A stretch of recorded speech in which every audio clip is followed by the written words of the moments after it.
So here we have the 8 and 10 kVA single-phase SmartOnline system. Here for demonstration purposes we have a flexible power cord feeding the input. Normally this would be a rigid conduit or a green field or the like.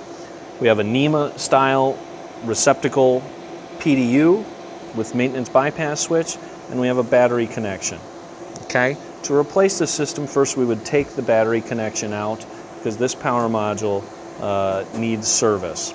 So we disconnect that, and then we're going to show you how to hot swap this without downing the load. In this case, for demonstration purposes, we have lights on a PDU connected to an L630 receptacle here, and throughout the process these lights will remain powered and active. So step one is to put the UPS into an electronic bypass state via the front panel. The first step in the hot swap process is to ensure that the system is in a bypass state. By pressing the off button, it shifts into a bypass state and the system is ready for the next step. Normally, if there is actually a fault, the system will automatically shift into a bypass state. Here in a simulation we need to force it into a bypass state. We're ready for the next step. With the system now in bypass and equipped with a screwdriver, I can loosen the 4 screws, 3 of which are already loose. These screws connect the PDU physically to the power module.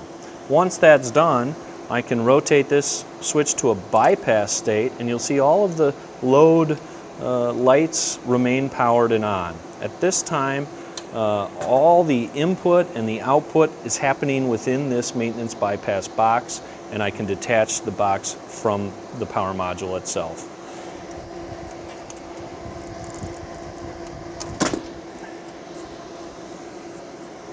Here you can see all of the input-output connections that mate with the power module.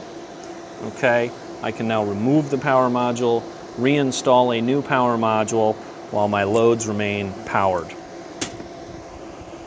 Once that's done, I reseat the power module, power distribution unit. Okay, now with a new power module installed, I need to turn it on and have it go through its diagnostic mode before I'm ready to shift the load back to a normal position. Having replaced the power module, we're now ready to power up the replacement module. By pressing the on button, we initiate a diagnostic process.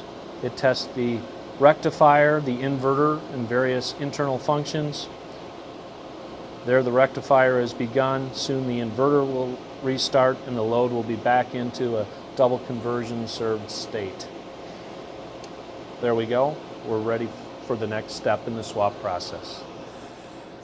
Now with the new power module energized, I can return the system to a normal state. You can see all of the load lights remain powered, and of course I would secure the balance of the screws for a final installation. We've hot swapped an 8 or 10 kVA power module without ever downing the load.